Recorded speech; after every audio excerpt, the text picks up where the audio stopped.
about your background. Not an easy group to get into. I'm assuming that you didn't just join the Air Force yesterday. So a bit about yourself, man. How do you get to this point? That's exactly correct. You know, I grew up in a very small town in West Texas, and there were 17 kids in my graduating class and 94 kids in grades 9 through 12. I grew up 3 hours from the nearest mall or commercial airport, absolutely nowhere near a military base of any kind. But I grew up loving airplanes and loving airports, even though I got airsick all the time. That's another story. I'm sure you've seen the movie or heard of the movie Top Gun. Okay. We always joke that that was the best movie that the Navy ever made for the Air Force. Because it fired up a lot of people to want to fly fighters, and half of them are in the Air Force and half in the Navy. So I thought to myself, if I don't at least try to be a fighter pilot, I'm always going to want to. I went to college in Arizona. The Air Force actually paid for me to go to college. It was an ROTC scholarship. Majored in computer science, graduated and commissioned an officer the next day. Went off to pilot training for about a year and a half. And then this is in about 2001 time frame.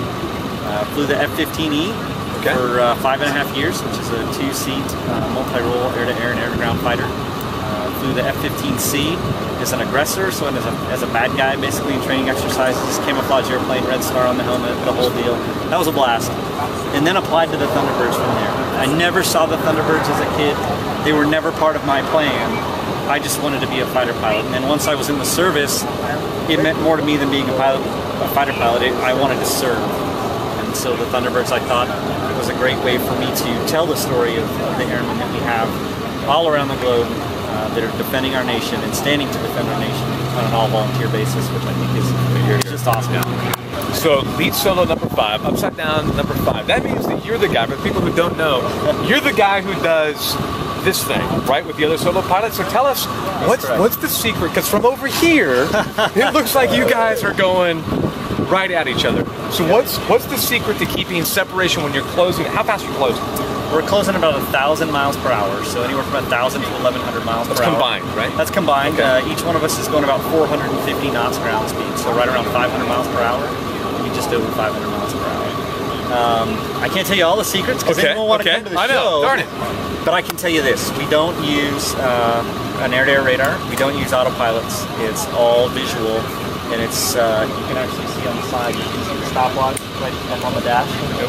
We're using an old-school stopwatch and our eyeballs, and it's lots of practice. So it's practicing at least 4 times a week during the show season. During the training season, we fly about 10 times a week.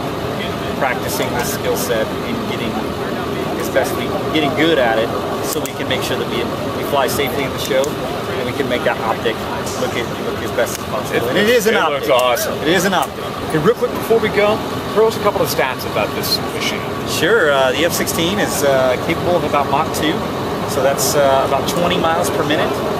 So that's twice the speed of sound. 20 miles per minute. 60 miles an hour down the road, about a mile a minute. So 20 times that speed, pretty incredible. In the show, we stayed just below the speed of sound, so about 9.5 miles per minute.